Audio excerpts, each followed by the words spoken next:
Chad Henne is physically gifted, and I'm sure, just like any other backup quarterback or rookie quarterback, when you set behind a guy like that, you're going to start to pick up a lot of the traits that he has, the way he attacks film, the way he attacks practice, and the way his teammates respond to him. Right.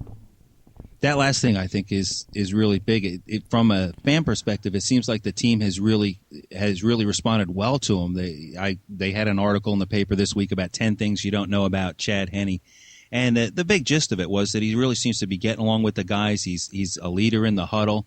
He was, I guess, he was in Ricky Williams' wedding party, and it really sounds like things are clicking there. It was great seeing him in the post game on Monday night, and just the poise that he had. I guess it's exactly what you said, Troy. He's not a stranger to the bright lights and to getting some attention. He came from a really big program. No, I mean, you're absolutely right. I read the same thing this morning. It was very interesting to see how the veterans accept a young guy like Chad Henne, and it's great to see how he's meshing with the guys in the locker room, and the fact that he could tell Ronnie Brown, hey, get in the huddle. And Ronnie Brown actually right. would laugh at him because, it takes those type of things for guys to respond to you and the guys that know that you're serious. So guys don't always want to be around a guy who's always serious and, is uptight. They like to be around guys who are very relaxed. So it is good to see that he has that other side. He has that sense of humor.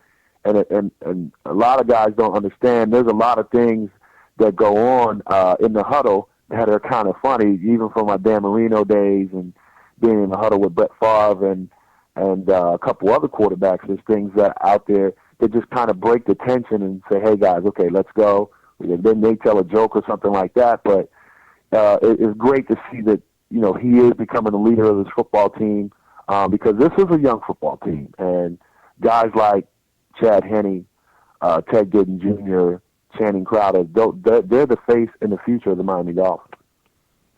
So you've shared the huddle with some unbelievable quarterbacks, Hall of Fame quarterbacks. What's the difference between a Brett Favre huddle and a Dan Marino huddle? A Brett Favre huddle is more Brett cracks a lot of jokes in the huddle. Dan is a tad bit more serious, but Dan has a side of him that a lot of people don't see. Dan is a funny guy. He's very sarcastic, but he's very funny. But Brett is a very fun-loving type of guy. But I'm glad to even be on a team with guys like Dan Marino and Warren Moon, and share the locker room with guys like Tony Gonzalez and Jerome Bettis, and I mean I can go on and on with the guys that I play with. So for myself, it's great to see these guys in the Hall of Fame or about to go in the Hall of Fame. But it's also a lot of great memories. I bet it is. Favre just seems like a big kid out there, and it seems like he's having a ball in Minnesota. Scott is up in Minnesota, and the Viking fans are really enjoying having him on the team. I think this is what he was looking for when he went to New York, and it didn't work out there. So for all the kind of heat he took in that Hammond and Hahn decision, it seems like things are really working out for him in Minnesota. Yeah. Yeah, no, I mean, you're absolutely right. I think, a lot of people just wanted the saga over. More so, I can understand, the Green Bay Packers position. They wanted him to make a decision, but a guy like that, you can't force to make a decision. One thing about the game with a lot of Hall of Famers, when you go back to the history of the Hall of Fame and you go back with the guys that played with them, you can ask these guys one question, and is that, how was this guy? And they would say he loved football. He loved the game of football. It was fun for him. It wasn't work. Right. I guarantee if you ask that question, it'll be a consistent thing across the board that it was always fun for this person to come out and play football. And that's one characteristic of every Hall of Famer that I've ever come across that I see. That's one trait. And Brett Favre is no different. He's a great quarterback, a great leader, and I think he's in a great position. He's in a great organization, guys who really want him, And, sky's going to be the limit for Brett Favre and the Minnesota Vikings. It's hard to blame a guy for wanting to come back and play another season. When that window of opportunity is over, it's over. And he's still playing at a high level, and he couldn't have a better situation in Minnesota with Adrian Peterson and what he's going to need to do. So it does seem like a perfect fit. No, it is. I mean, to have the best running back in the NFL, Brett doesn't have to worry about taking over the game. He can just hand the ball off. He has a great defense. And, he has guys around who want to make plays. And that's the difference as well with a Hall of Fame quarterback.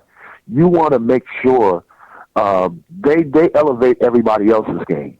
And that's key. So, I'm sure those receivers want to make every catch.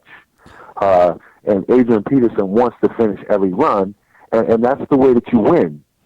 And they're showing that same trait right now because they're 4-0.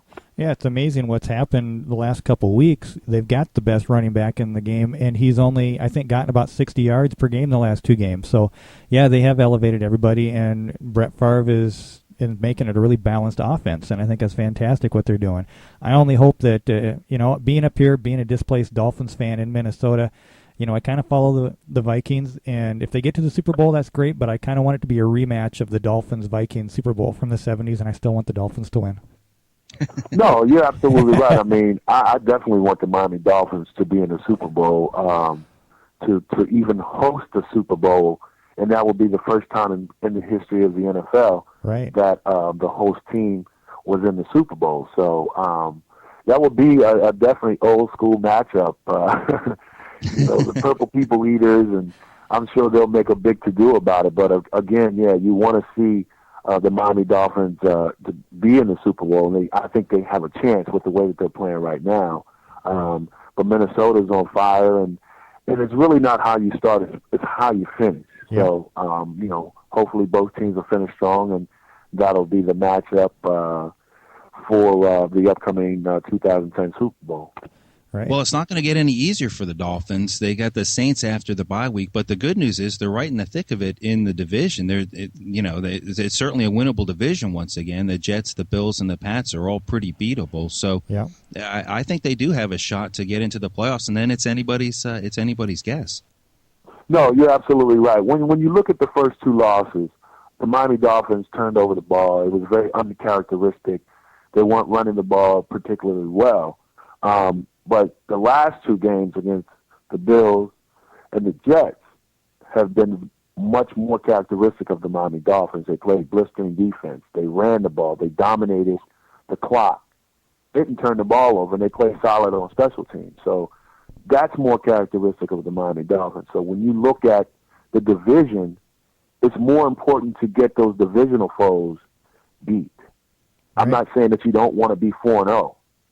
But it's more important to win in your division and to be undefeated in your division or dominate your division so that you have that home field advantage. So, yeah, Buffalo is definitely beatable. New England, which everybody thought was going to come in and just run the table again now that they have Tom Brady back, is beatable. They're vulnerable, and they've shown that they do have kinks in their armor. So, the Miami Dolphins are definitely in the thick of things right now. And hopefully they can continue their winning ways. They're going to prepare well. They do have a tough stretch coming up, but they don't want to look ahead. They want to make sure that they take the Saints game and then look on to the remainder of the next games week after week.